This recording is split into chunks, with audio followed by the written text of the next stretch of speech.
once again welcome back to my channel। तो आज चलते हैं कहीं घूमने। वीडियो का दौरा। हाँ वीडियो का चलिए। जगह है दार्जिलिंग। यस। घूमने का प्लान बनाए थे लेकिन गए नहीं। तो प्लान तो बना हुआ है, कभी भी एग्जीक्यूट हो सकता है, इसमें कोई बड़ी बात है नहीं।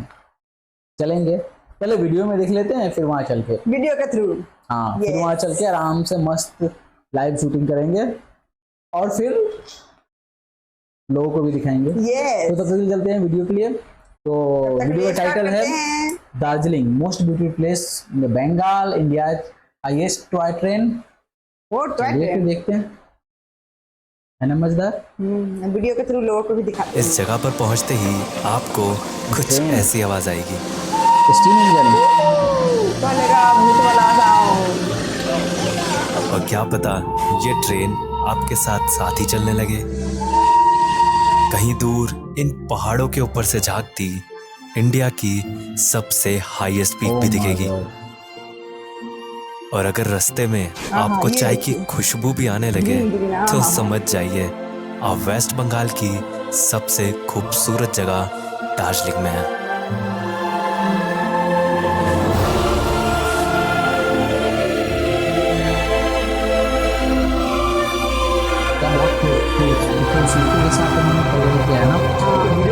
डिस्क्रिप्शन में है, तो जाइए और चैनल को सब्सक्राइब कीजिए। 6,700 फीट की हाइट पर लोकेटेड दार्जिलिंग ईस्टर्न हिमालय के खूबसूरत पहाड़ों में बसा हुआ है।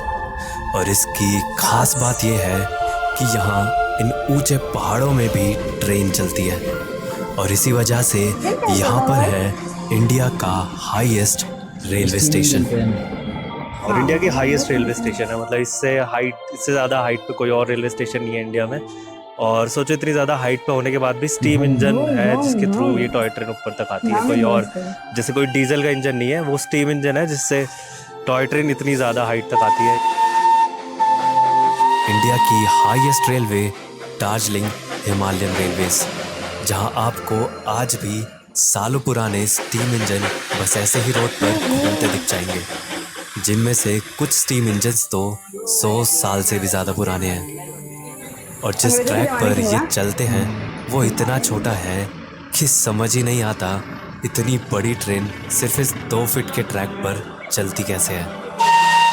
और इसके छोटे से ट्रैक की वजह से ही इसको टॉय ट्रेन भी कहा जाता है। और शायद ये ऐसा टॉय है जिसमें बच्चों के साथ साथ बड़े भी बैठना चाहते हैं, क्योंकि ये ट्रेन जर्नी है ही इतनी सीनिक।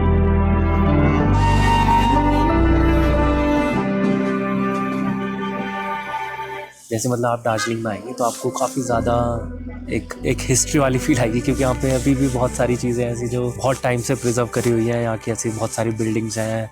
और दार्जिलिंग में जब मैंने यहाँ के एरिया घूमा, जब दार्जिलिंग में मैं आसपास के एरिया में गया, थोड़े बहुत लोगों से बात करी, तो मैंने देखा यहाँ पे ना नेपाली बहुत ज़्यादा बोली जाती है। ऑब्वियसली मतलब ये थोड़ा नेपाल के बॉर्डर से काफ़ी ज़्यादा पास है दार्जिलिंग, तो यहाँ पे नेपाली और बुद्धिस्ट कल्चर थोड़ा सा मिक्स है। बट मैंने सोचा था बंगाली बोलते होंगे, नहीं, बट यहाँ पे लोग ज़्यादातर नेपाली बोलते हैं। और सिर्फ दार्जिलिंग में ही आपको 3-4 लैंग्वेजेस मिल जाएगी, जैसे कि नेपाली, बंगाली, हिंदी। मतलब इंडिया के हर कोने में आपको एक अलग लैंग्वेज मिल जाएगी, चाहे वो नॉर्थ इंडिया हो या साउथ इंडिया हो। और ऐसे ही मुझे ट्रैवल करते करते रियलाइज़ हुआ कि एक लैंग्वेज से तो काम नहीं चलेगा, मतलब आपको एटलीस्ट 2-3 लैंग्वेजेस तो देखो आनी चाहिए। और वो भी तब जब घर बैठे या ट्रैवल करते हुए भी कोई भी लैंग्वेज सीखना इतना ईजी हो गया है ड्यूलिंगो की वजह से, जो कि वर्ल्ड की सबसे पॉपुलर और फ्री लैंग्वेज लर्निंग ऐप है, जिसे आप फ्री में डाउनलोड कर सकते हैं किसी भी ऐप स्टोर से। और बस एक गेम की तरह इससे आप बहुत ही ईजिली 40+ लैंग्वेजेस में से कोई सी भी लैंग्वेज सीख सकते हैं, जैसे कि हिंदी से इंग्लिश या इंग्लिश से फ्रेंच। तो आप कौन सी लैंग्वेज सीख रहे हैं? लैंग्वेज भले ही अलग अलग हो, बट दार्जिलिंग में आते ही सबका एक ही मन होता है, यहाँ की टॉय ट्रेन में सफ़र करने का। तो चलो अब इस सफ़र को शुरू करते हैं। ट्रेन के चलने से पहले ही इंजन में स्टीम को रेडी कर लिया जाता है।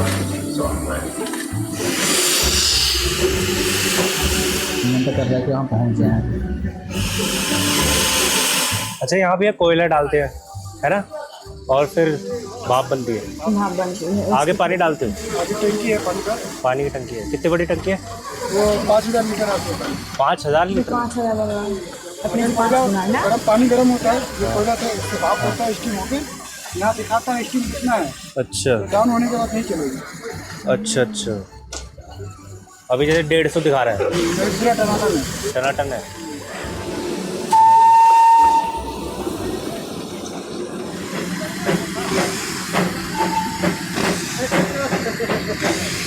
स्टीम इंजन्स भले ही सालों पुराने हों, पर इस ट्रेन में लगे हैं नए विस्टाडोम कोचेस, जिसमें आपको हर साइड से व्यू दिखता है।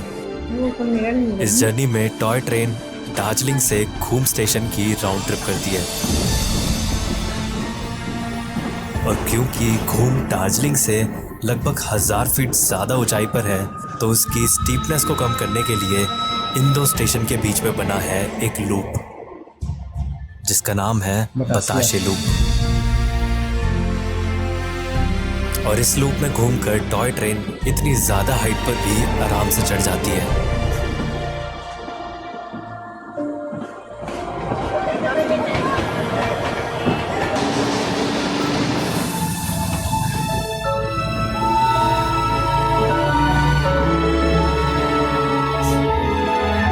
ये टॉय ट्रेन पूरे दार्जिलिंग की गलियों से निकलती है, जिसमें कभी ये किसी घर के पीछे से तो कभी इन मार्केट और बाजार के एकदम करीब से होकर जाती है।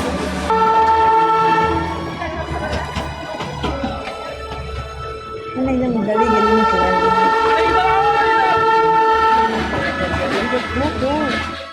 रोड के साइड में ट्रैफिक जा रहा है और ट्रेन भी जा रही है, और उसी के साथ में आपकी मार्केट भी पूरी लगी हुई है ट्रैक के एकदम साथ ही साथ। और मार्केट के साथ में से निकल के जा रही है पूरी टॉय ट्रेन, और कुछ इंचेस का गैप या फिर कहीं कहीं तो इंचेस का भी गैप नहीं है प्रॉपर। चलो तो इसमें से उठा लिया, चल चला।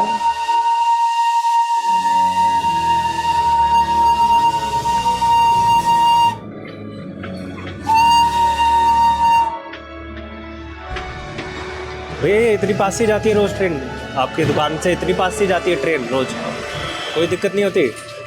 ये ट्रैक के पास की कुछ दुकानें 100 साल से भी ज्यादा पुरानी हैं, और उससे भी पुराना है ये रेलवे रूट। पर यहाँ के लोगों का कहना है कि रोज कई बार इतने सालों से दुकानों के इतनी करीब से ट्रेन के जाने के बाद भी यहाँ कभी कोई एक्सीडेंट नहीं हुआ। इसलिए तो ये ट्रेन जर्नी इतनी इंटरेस्टिंग है।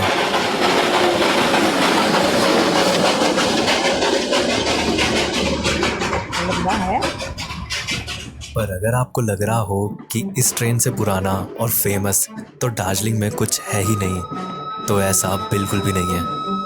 बल्कि एक चीज़ है जिसकी वजह से ही दार्जिलिंग में ये ट्रेन बनाई गई, और जो इस 100 साल पुरानी ट्रेन से भी पुरानी है, वो है यहाँ की चाय।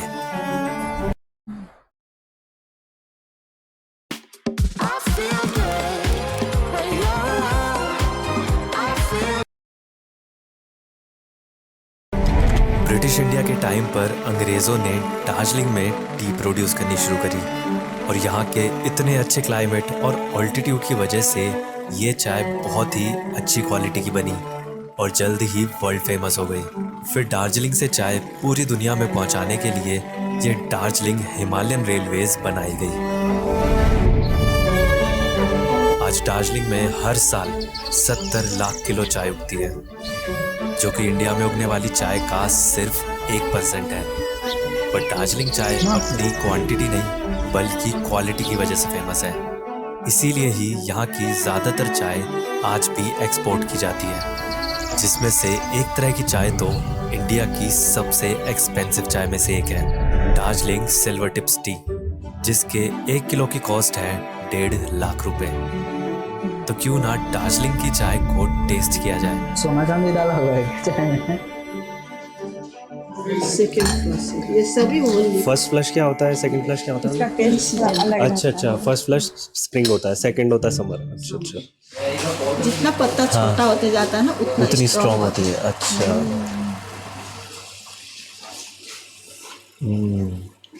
तो बहुत स्ट्रॉन्ग है। सही।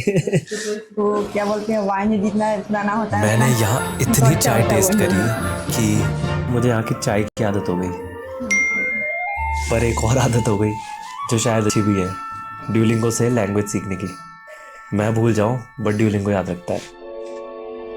दार्जिलिंग में आपको टी गार्डन्स तो आसानी से दिख जाएंगे, पर यहाँ की जो सबसे खूबसूरत चीज़ है वो इतनी आसानी से नहीं दिखती।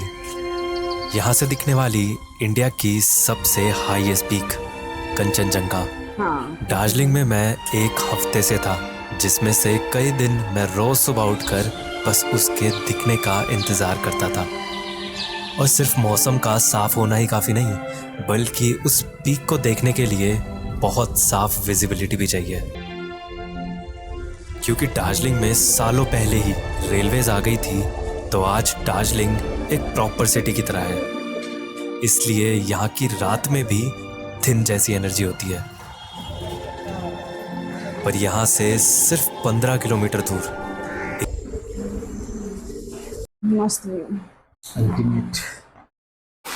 देख के तो लगा कि मतलब जो वो होता है ना नेचुरली इसमें दिखाया है। हाँ वो सही। अब नरेट बहुत अच्छा से किया है इसमें, बहुत अच्छा से प्यार से बताया है। हाँ बताया है, समझाया है कि ज्यादा कुछ एक्सप्लोर नहीं किया है, लेकिन नेचुरल ब्यूटी के बारे में बताया है। मोस्टली आपको मोस्टली आपको ड्रोन व्यूज थे। ऊपर से ड्रोन का व्यूज लिया हुआ था बस, और काफी अच्छा था, मस्त। चलेंगे कहीं प्लान बना, काफी का प्लान बनता है, लेकिन कुछ काम भी तो है, इधर उधर ये वो सब वर्क और टाइम नहीं निकल पाता है घूमने का। लेकिन घूमना तो है नहीं कभी। ये मेरे एक हिट लिस्ट में नंबर 1 पे है कि ये है एक मेघालय। नहीं, कम से कम अपने इंडिया का पूरा एक्सप्लोर करके रखना चाहिए, इसको कभी भी नहीं छोड़ना चाहिए। और जो आप पढ़िएगा उससे बेटर है कि आप मतलब ज्यादा के घूमिए वो स्टेट में, वो और पढ़ने से बहुत फर्क होता है। बिल्कुल बात सही। तो अगर आपको कैसी लगी वीडियो दार्जिलिंग, अगर आपको अच्छी लगी है तो कमेंट करके बताइए। और बताइए कौन सी जगह आपको ज़्यादा अच्छी लगती है, ताकि हम भी वीडियो देखें तो किस टाइप की जगह है, जाने के बाद आप सोचे भी प्लान करें फर्दर के लिए। तो तब तक के लिए इतना ही, मिलते हैं नेक्स्ट वीडियो में। तब तक के लिए बाय बाय।